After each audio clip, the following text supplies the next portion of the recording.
All right, we've seen during the semester that in constructing arguments, in disproving statements, examples can be really important. So we're going to explore an example here called the Cantor Set that has some interesting properties related to what we were just talking about with cardinality, and also what's coming up on sequences. So this is going to be on the Cantor Set.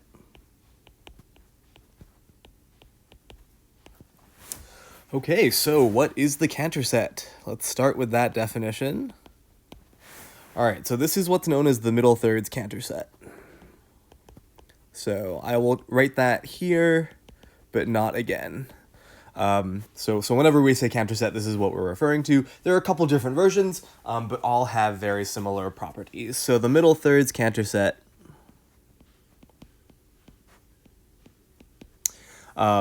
is a subset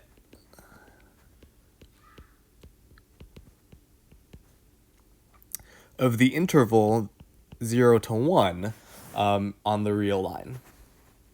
Okay, so 0, 1 there is just the interval, all numbers, all real numbers from 0 to 1, inclusive of the endpoints, and we construct it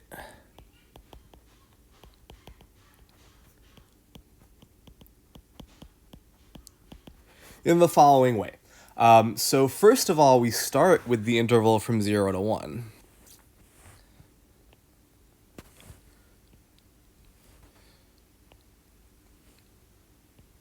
Okay, so there's the interval from 0 to 1. In the first step, we're going to remove the middle third.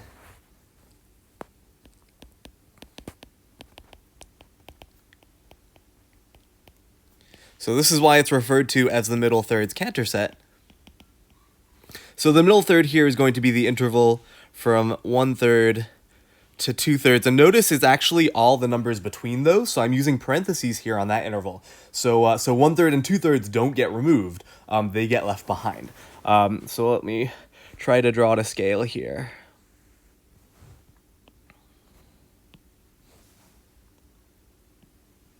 That's not too bad.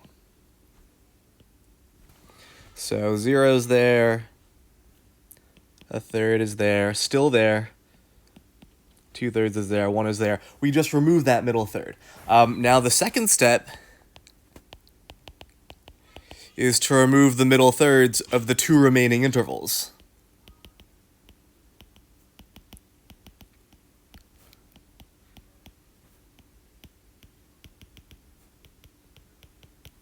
Okay, so here this means I'm removing the middle interval, the middle third of the interval from 0 to 1/3.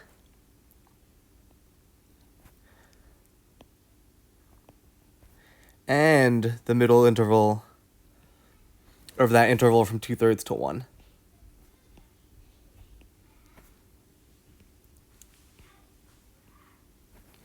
Okay, so let me just mark the points here. So that's 0. Now this is 1/3 of 1/3 is 1/9, so that's what's there. That's 2/9. That's 1/3 there. Let's see. So we have 2/3 here. That would make this 7/9 and 8/9 there. And then 1 on the end. And then continue doing this. So continue removing middle thirds.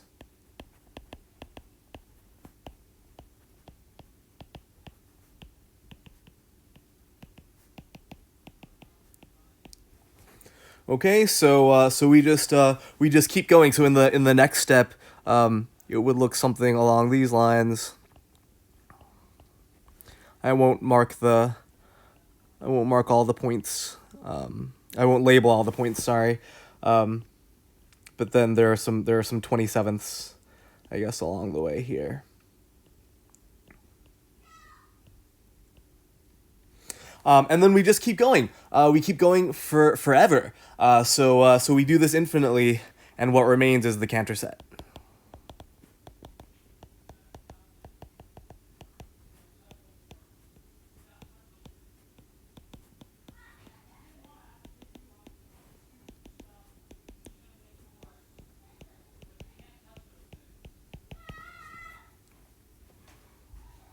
All right. So that's how the Cantor set is constructed. That's how we get the Cantor set. Start with the interval 0, 1, just keep removing middle thirds from remaining intervals. So let's explore a couple properties of the Cantor set. Okay, so to start with, the Cantor set is defined by saying, okay, let's sort of remove pieces of the interval from 0, 1 in this particular way and then see what's left. So a good first question is, well, what is left? So what I'd like you to do is to give some examples of numbers in the Cantor set. Okay, so think about that. Look at the construction and how it works, and think about, what's a number that gets left behind. Okay, because we're talking about doing infinitely many removals of middle thirds, but what is always going to be there? Okay, so that's something to think about. To begin with. Now the second exercise relates to also how much is left behind. We want some measure of sort of how big the Cantor set is. So let me start with this statement. So the interval that we started with, 0, 1,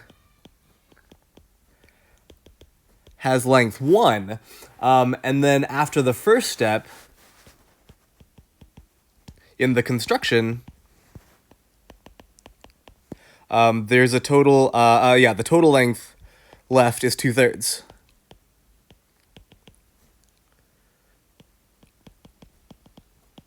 Right, there's the interval from 0 to 1/3, and then from 2/3 to 1. Both of those are 1/3, so the total length left is 2/3.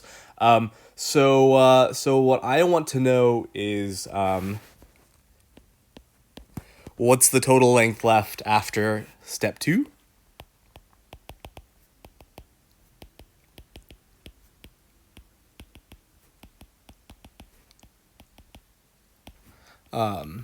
Okay, after step 2 in the construction of the Cantor set.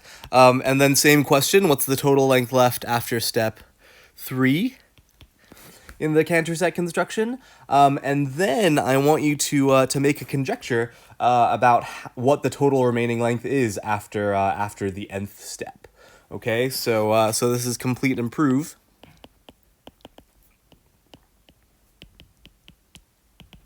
Okay, so let n be in the natural numbers, so that's just the labeling of the steps in the construction of the Cantor set, right? First step, second step, third step, and so on. So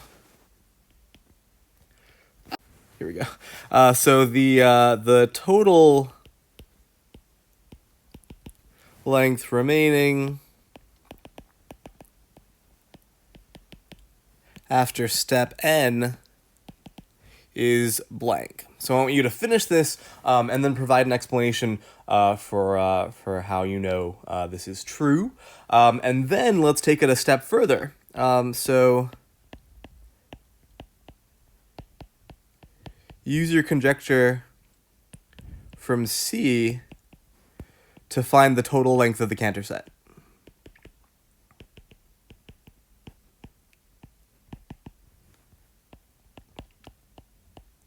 And remember, the way the Cantor set is constructed is we do this middle thirds removal over and over and over again. So then it's a question of what happens as n approaches infinity. Okay, great. So that's sort of what I want you to do with the Cantor set. I have a couple sort of just interesting facts about it that I want to get to, and that'll be the end of this video. So let's just talk about that briefly. Okay. Whoops. All right. So the first thing is a theorem. We don't need to prove this. It's sort of beyond the scope of our class. I mean, not beyond the scope of our class. We can do it. But I don't have a use for it later on. So I don't want to require knowing about this proof. But the theorem is that the Cantor set, right, this set we get by removing all these pieces of the interval from 0 to 1, is uncountable, which is sort of an amazing fact. It seems like there's not going to be a whole lot left when you remove all these pieces of that interval, but what's left is actually an uncountable set. So I'll say what the proof is. I'll actually post a video that discusses more about the proof, but it's going to be completely optional. Like I said, you don't need to know about this to sort of do anything else in the course. It's just for interest. But really, we're going to use Cantor's diagonalization argument. Okay, so the same way we proved that R was uncountable. Whoops. With numbers in base 3. So I'll leave it at that. If you want to know more, I will post a video, again, completely optional. But that's the idea, is same idea as showing that R is uncountable. You can actually apply to the Cantor set. Just other fun facts. So the Cantor set is a fractal. Okay, so if you zoom into it, it sort of looks like itself, right? Like after the first step, there's sort of two smaller copies of the original interval we started with. So it's sort of like it's made up of two copies of itself. So if you keep zooming in further and further, it just continues to look more and more like itself, meaning it's self-similar. And I'll tell you this, if you want to know more about fractal dimension, let me know, or just feel free to look it up. Its fractal dimension is natural log 2 divided by natural log 3. Okay, other facts. So it's uncountable, it's a fractal, it's a nice example of a fractal. Oh, this is a nice one. Every number in the interval from 0 to 2 is a sum of two numbers in the Cantor set.